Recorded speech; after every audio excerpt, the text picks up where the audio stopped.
एक समय की बात है। भगवान गौतम बुद्ध अपने दो शिष्यों के साथ यात्रा पर निकले थे। सुबह से चलते चलते वह दोपहर तक थक गए। तब उन्होंने थोड़ा आराम करने के बारे में सोचा। पास में ही उन्हें एक पेड़ देखा। बुद्ध ने अपने दोनों शिष्यों से कहा, चलो यहाँ थोड़ी देर बैठकर अपनी थकान दूर कर लेते हैं। वह तीनों लोग पेड़ के नीचे बैठ गए।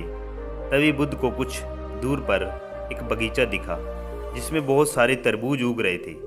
गौतम बुद्ध ने अपनी शिष्य आनंद से कहा, मुझे बहुत प्यास लगी है, उस घर पर जाओ, मालिक से एक तरबूजा मांग कर ले आओ ताकि हम अपनी प्यास शांत कर सकें। आनंद आज्ञा अनुसार उस घर की तरफ चल पड़ा। घर के करीब पहुंचने के बाद आनंद ने देखा एक युवती बगीचे में पानी दे रही है। आनंद ने बहुत ही आदर से युवती को नमस्कार किया और कहा, मेरे गुरु सुबह से पैदल चल रहे हैं, इस कारण वह बहुत प्यासे हैं। क्या उन्हें देने के लिए आप मुझे एक तरबूज दे सकते हो? जैसे ही आनंद की बात खत्म हुई, युवती गुस्से में चिल्लाई, मेरे पास तुम्हें देने के लिए कुछ भी नहीं है, फौरन तुम मेरे बगीचे से बाहर निकल जाओ।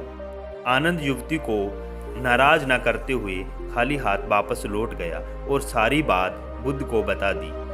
बुद्ध मुस्कुरा दिए और अपने दूसरे शिष्य से बोले, कश्यप जाओ, तुम तरबूज मांग कर लाओ। कश्यप के मन में संदेह था कि वह युवती उसे तरबूज देगी, फिर भी उसका कर्तव्य था कि वह अपने गुरु को आज्ञा का पालन करे, इसलिए वह घर की तरफ आगे बढ़ गया। जब युवती की नज़र इस सन्यासी पर पड़ी तो युवती के चेहरे पर मुस्कान खिल गई। वह युवती भी समझ नहीं पाई कि उसके चेहरे पर यह मुस्कान क्यों है। वह युवती कश्यप के पास गई, उसके पैरों में झुककर नमस्कार किया और उनसे पूछा, आप कौन हैं?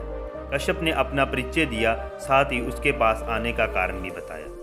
युवती उन्हें आदरपूर्वक बगीचे में ले गई, फिर बगीचे से बड़ी सावधानी पूर्वक चुनकर एक तरबूज तोड़ कर लाई और उनसे बोली, आदरणीय संत, यह इस बगीचे का सबसे अच्छा तरबूज है, कृपया इसे भेंट कर को स्वीकार करें।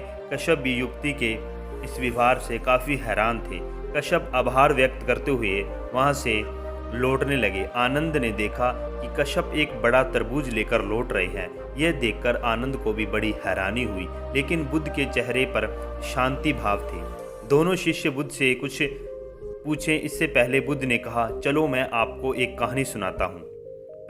बहुत पहले के दो साधु एक यात्रा पर थे। वह दोनों काफ़ी अच्छे दोस्त भी थे। गर्म दिन और तेज धूप में वह सुबह से चल रहे थे, जिससे वह प्यास और थकान भर गए थे। तभी अचानक उनकी नज़र सड़क के किनारे एक मरी हुई बिल्ली पर पड़ी। उस बिल्ली के सब से तेज बदबू आ रही थी। पहला साधु अपने नाक पर हाथ रखते हुए वहां से तेजी से भागा, लेकिन दूसरा साधु बिल्ली के पास गया, उसके लिए प्रार्थना करने लगा, आप बौद्ध धर्म की शरण में जाएं, आपको ज्ञान की प्राप्ति हो, दोबारा आपका जन्म किसी बेहतर जगह पर हो। प्रार्थना समाप्त करके साधु ने अच्छे से एक गड्ढा खोदा और बिल्ली को दफना कर आगे बढ़ गया। आखिरकार एक दिन बिल्ली का इंसान के रूप में जन्म हुआ। आप अभी जिस युवती से मिले वह बिल्ली थी, जिसका इंसान के रूप में जन्म हुआ था। आनंद, आप पिछले जन्म में वह पहले साधु थे जो बिल्ली से दूर भाग गया था। कश्यप, आप दूसरे साधु थे जिन्होंने बिल्ली को आशीर्वाद दिया और उसके लिए दया दिखाया। इसके लिए आज युवती ने कश्यप को देखा तो उसे अपने आप खुशी महसूस हुई, जबकि आनंद ने बिल्ली के प्रति घृणा दिखाई, इसलिए आनंद को देखते ही उसे गुस्सा आ गया। कश्यप को वह बिना मांगे तरबूज भेंट करना चाहती थी और आनंद के अनुरोध के बाद भी इनकार करना चाहती थी। इस कहानी को सुनने के बाद दोनों शिष्यों को जाना कि हमें अपने प्राणियों के लिए मन में दया भाव रखना चाहिए, सबको एक तरह सम्मान देना चाहिए, क्योंकि हम दूसरों के लिए जो दया भाव प्यार दिखाते हैं या जो नफरत क्रूरता दिखाते हैं, वह लौट कर एक न दिख हमें हमारे पास जरूर आता है।